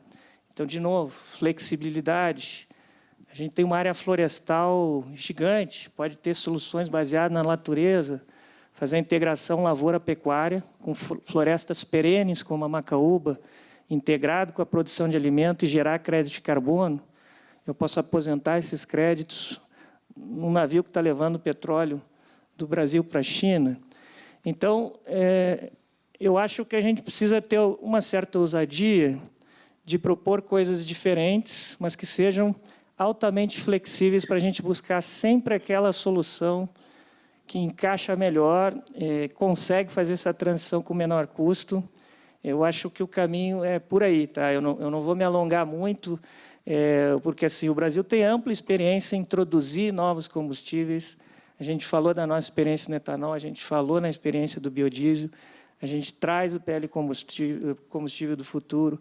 O Brasil pode trazer mandatos, assim, são inúmeras opções, mas talvez, se for para deixar uma palavra-chave sobre o aspecto regulação, uma regulação inteligente e altamente flexível. Eu acho que isso é o que a gente precisa.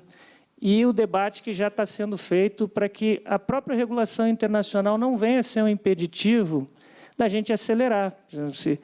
Por muito pouco, o óleo de soja não ficou nem elegível, né? E aí a gente tem que separar um óleo de soja realmente que está avançando por uma área de fronteira agrícola, um produtor no Rio Grande do Sul com propriedade média menor que 50 hectares, que faz 3 safras na mesma área, numa área que já foi iniciada a produção desde 1930, são bichos distintos, são meios de produção distintos. A gente tem que ter certificações, e, em vez de proibir o uso do óleo, que a gente tenha uma regulação que diferencie os diferentes. Eu acho que é por aí.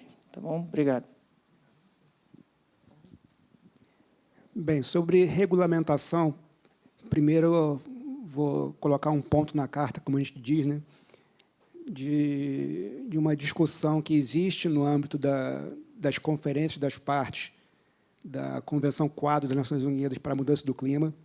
Essa convenção foi adotada em 92, desde então são encontros praticamente anuais, já estamos na 29ª, a próxima será aqui no Brasil. Então, oriundo dessas reuniões, das conferências das partes, alguns acordos foram adotados. O acordo mais conhecido atualmente é o de Paris, de 2015, em que cada país tem que apresentar obrigatoriamente as suas NDCs, contribuições nacionais, determinadas pelos próprios governos, e também são incentivados a apresentar estratégias de longo prazo. Contudo, esse arcabouço não se aplica ao setor marítimo. Por quê? Desde o Protocolo de Quioto, de 97, foi adotado também em uma das conferências das partes, a IMO e a ICAO receberam poderes para tratar da descarbonização nesses setores, nos seus respectivos setores. E a IMO vem trabalhando desde 97 com esse fim. Então, a IMO realizou 4 grandes estudos para inventariar as emissões de carbono no setor, chegando ao número já apresentado aqui de cerca de 3%, 2,89%, para ser mais preciso, de emissões. E que, se fosse um país, seria o 6º ou 7º maior emissor de carbono. Então, mas 6º ou 7º maior emissor, mas transporta 90% do comércio, né? Então, tem uma parcela até pequena, considerando esse volume de cargas transportadas. Mas a gente não vai se furtar a fazer esse trabalho, não. Vamos fazer. Tá? A IMO está desenvolvendo um 5º estudo já para inventariar, atualizar, o último é de 2018. Então, a IMO vai atualizar isso aí e vem trabalhando na estratégia de redução de emissões de GHG. Tá? Então, feita essa contextualização, trago agora a discussão para o âmbito nacional. O que temos feito? Recentemente, o MME, por meio do CNPE, adotou a Política Nacional de Transição Energética, tá? E, como um dos seus instrumentos, existe o Plano Nacional de Transição Energética, tá? Mas que, inicialmente, tem um viés terrestre dentro das discussões que eu comentei aqui inicialmente, da COP, dos Acordos de Paris, para se atingir as metas que foram estabelecidas pelo país. Tá? E nós estamos apresentamos essa questão nessa discussão do CNPE sobre os combustíveis marítimos. E o setor marítimo, como é que vai entrar nessa discussão? Então, já fomos ouvidos, fomos atendidos, estamos participando em discussões dentro desse Plano Nacional, dessa Política Nacional de Transição Energética, tá? De modo a provermos soluções para o setor marítimo dentro de um instrumento nacional. Mas essa não é a única iniciativa que está em curso. Como a colega Larissa apresentou, existe o comitê sendo criado pelo Ministério de Portos e Aeroportos, que vai tratar especificamente desse ativo, a instalação portuária, que é quem faz a interface entre a política aplicada em terra e a política aplicada no mar. Tá? E existe uma terceira iniciativa em desenvolvimento, no âmbito do Ministério de Desenvolvimento, Indústria e Comércio e Serviços. É um GT que busca identificar oportunidades para a indústria, principalmente, como que ela vai se adequar a essa nova realidade. Então, reparem que existem iniciativas de mesmo nível em 3 ministérios diferentes. Tá? A gente, como CCAEMO, estamos alimentando e participando dessas discussões, nesses 3 níveis de decisão, e nos ressentimos um pouco, então, respondendo já diretamente a pergunta agora, regulamentação, o que precisamos fazer? Nos ressentimos da ausência de uma coordenação geral, de um plano nacional de transição energética, é o mesmo nome do MME, mas seria um instrumento supraministerial. Seria algo mais genérico, nível Presidência da República, Casa Civil, coordenação dos órgãos, para que não andem em direções divergentes. Falem a mesma língua, cada um no seu âmbito, cada um na sua atribuição, mas que não divirjam.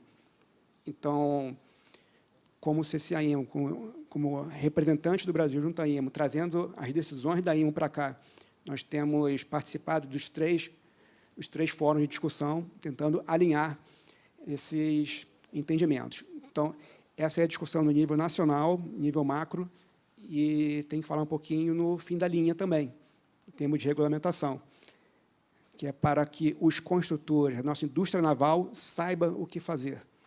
Tá? Então, na IMO, também está sendo discutidas as diretrizes para segurança de navios que utilizam combustíveis alternativos. Já existem diretrizes prontas para metanol, etanol. Foi finalizada recentemente a diretriz para o uso de amônia, está em desenvolvimento a diretriz para o uso do hidrogênio. Então, existe uma série de outros que estão em discussão. Então, essas diretrizes visam a segurança das tripulações. Em pesquisas realizadas com os setores, com entidades representativas dos setores, percebe-se ainda um certo receio com o uso desses combustíveis. Então, sabidamente, exemplificando, a amônia é muito tóxica. Então, como é que as tripulações vão lidar em caso de vazamento desse combustível? O metanol, quando se incendeia, a chama é transparente, não se enxerga. Como é que vai funcionar isso? Quais equipamentos o navio vai ter que ter para combater incêndio de metanol? Então, obrigatoriamente, câmeras de imagem térmica, os circuitos internos de TV dos navios terão que ter imagens térmicas. Então, esse tipo de discussão que está sendo feita na IMO, e, finalizando-se essas diretrizes, nós temos que trazer para o setor da indústria nacional que vai construir esse tipo de navio. Então, seja por meio das normas da autoridade marítima, as normãs, seja por meio de regras de alguns dos ministérios, dentro desses fóruns que eu comentei inicialmente, essa regulamentação tem que ocorrer também. Tá? Então, seriam essas as oportunidades de melhoria que a gente vê em termos de regulamentação daqui para frente. Bom, pessoal, primeiro, obrigado aí pelas respostas. Eu vou usar a fala da Larissa, que foram verdadeiras aulas, todos. Obrigado. Vou abrir para uma pergunta, para a segunda parte, porque a gente já está com o horário um pouquinho avançado. Quem tem? Raquel? Pessoal, obrigada pelas excelentes... Eu pensei em várias perguntas e cada vez vocês iam comentando as coisas. Mas a gente falou... Vocês falaram muito sobre flexibilidade dos navios para atender esses possíveis diferentes combustíveis. Eu queria perguntar para a Larissa um pouco se a gente pensa hoje a estrutura portuária já desafiadora do ponto de vista de investimento, né? Como, no caso brasileiro, a gente pode pensar essa estrutura portuária para ter esse tipo de flexibilização ou atender esse nível de flexibilidade, né, que a gente está pensando nesse, pelo menos, cenário de curto prazo agora, médio prazo, né? Então, o que tem sido pensado nesse sentido e o papel da cooperação internacional nesse contexto? Excelente pergunta. Mais uma vez, são diversas frentes, né? Eu acho que um dos principais que a gente tem começado a trilhar é justamente linhas de financiamento para obras que necessitam ser feitas nas instalações portuárias. Eu acho que esse é o primeiro passo. O Ministério lançou a cartilha de financiamento semana passada, quando a gente apresentou a cartela de projetos que vão ser licenciados. Eu acho que ali a gente já tem alguns fundos que oferecem linhas de crédito para isso, mas esse é um primeiro passo. Eu acho que o segundo passo também é rever internamente as nossas concessões e arrendamentos para que isso já esteja inserido como nas obrigações de quem for, do player que for entrar. Então, a gente tem buscado outras ferramentas, né, para contratos que já estão ativos, que já estão rodando, mas eu acho que para os próximos isso tem que entrar como uma obrigação contratual. E já estamos trabalhando nisso também no âmbito dos GTs do Navegue Simples. A gente tem um GT justamente para que a gente busque mecanismos para incentivar isso dos contratos já existentes, mas também que passe a incluir nos novos. E, por último, a gente vem trabalhando muito também nos planos setoriais, o plano clima, o plano mitigação, que faz parte, né, do Plano Clima. A gente começou a revisão dele agora, está no capítulo 1, e dentro dele a gente tem os setoriais. Então, ali também a gente vê oportunidades de incentivar essas melhorias que serão necessárias para que a gente consiga fechar a cadeia, né? Que o pessoal falou, não adianta nada você utilizar tudo que você tem de inovação tecnológica na embarcação para chegar ali e ela ficar atracada e parada, tá? Pessoal, em função do tempo, eu vou agradecer aqui em nome de todos, né, pelo excelente painel que nós tivemos, pelas aulas. Então, Larissa, Ricardo, André, Paulo, muito obrigado. E chamo a Rafaela para fazer o fechamento. Obrigado, pessoal.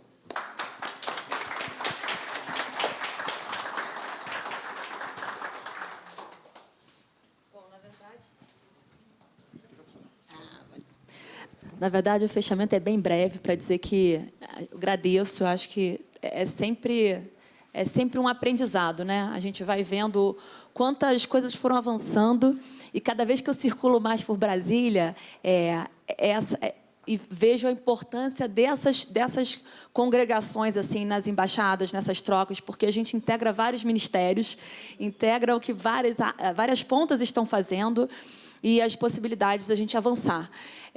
O ano de 2025, eu acho que vai vir repleto de desafios.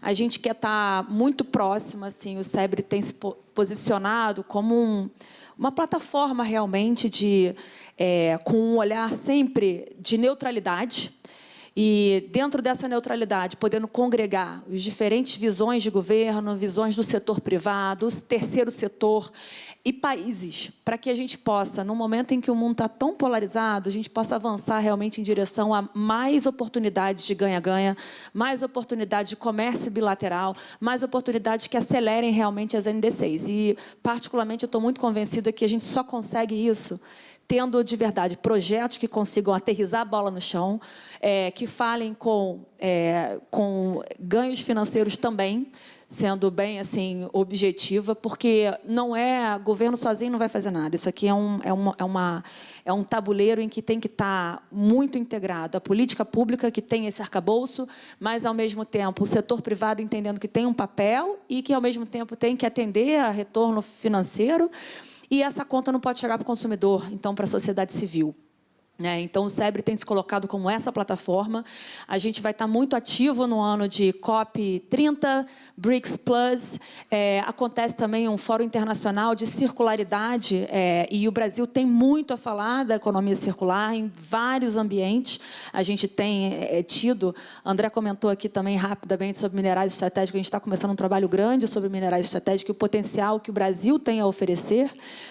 Mais um ponto em que a Noruega tem saído, tem discutido o seabed mining, ao mesmo tempo buscando fazer isso de uma forma sustentável, mas que sem os minerais também a gente não vai avançar. Então, enfim, são muitos os temas. Quero agradecer, desejar a todos um final de ano muito próspero, e que 2025 estejamos todos reunidos e ainda mais integrados. Obrigada. E obrigada aqui ao OD e à Noruega sempre.